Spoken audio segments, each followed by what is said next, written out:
Good day, sir. I am Janaxil Sibasadre, Darwin Plazas. Mark Noel Filio. and we will discussing the importance of notice to mariner and its use in correcting nautical charts and publications. Notices to mariners are crucial for safe navigation because they provide up-to-date information for correcting nautical charts and publications. So, ang notices to mariners kaya provide sila itong information or updated information sa correcting nautical charts and publications. For example, na padongos lang lugar niya, makadetermine mo hunas ba or low tide ba or high tide ng lugar diha. So, updated na yung chart, makadetermine mo na yun. What is the importance of notice to mariners? This is the importance of notice to mariners. Una, safety at sea. Safety at sea are the primary means of disseminating timely information about changes that could impact navigation safety. From the word safety at sea ay kaligtasan sa dagat. Pagpakalat ng napanahong impormasyon tungkol sa pagbabagong maaring nakaapekto sa ligtasan ng paglayag. So, importante gid ni ang ng notice to mariners kay mo man ay mga pangunahin nga mo o ligtas bagid ka ba. Number 2, chart correction. Notice to mariners are essential for correcting nautical charts. Charts are periodically updated, but notice to mariners provide the necessary information for immediate correction between major chart revision. This ensures charts remain relevant and accurate. Sa Tagalog pa, kini kay magwasto sa chart. So, ang mga notice to mariners kay importante sa pagwasto sa mga nautical chart.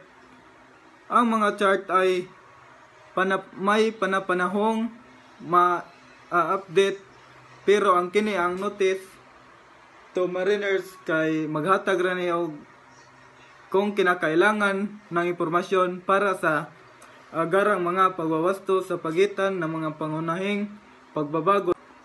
Importante gid ni ang kuan kay mao man maghatag og information, sir. So mo ni importante kung sa mga mariners kay mao na. Number 3, publication updates. Notice to mariners also correct and update nautical publication such as sailing direction, light list, and tide tables. These publications provide crucial navigational information, and notice to mariners keep them current. Ari ang mga notice to mariners, sila ang magwasto o mag-update sa mga nautical publication. Pareha sa mga direction, kung ikaw maglayag sa imong barko, na maglista sa mga sugga at mga talahayan ng pagtataas ng tubig. And the last, legal compliance.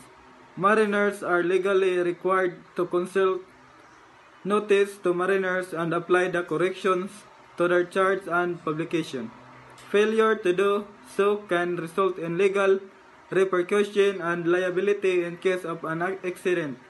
Ang hindi paggawa nito ay mga resulta sa mga legal na repercussion at pananagutan sa kaso ng isang aksidente.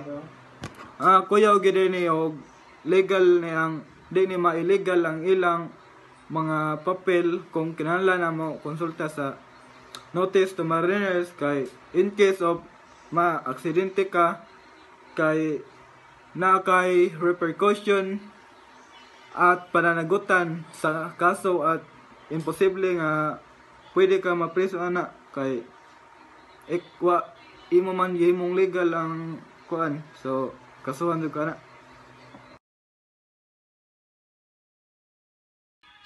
This is the material needed to charts.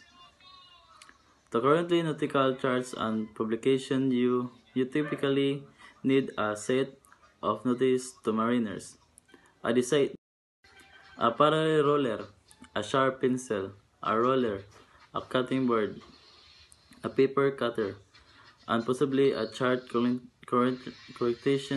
templates to accurately mark. Change on the number 4. Chart correction template. Isang template o padron na ginagamit para tumpak na ilipat ang mga bago mula sa NTM papunta sa charts. Sa madaling salita, kailangan mo ng mga espesyal na kagamitan at mga abiso para maitama ang mga mapa at libro na ginagamit para sa paglagay.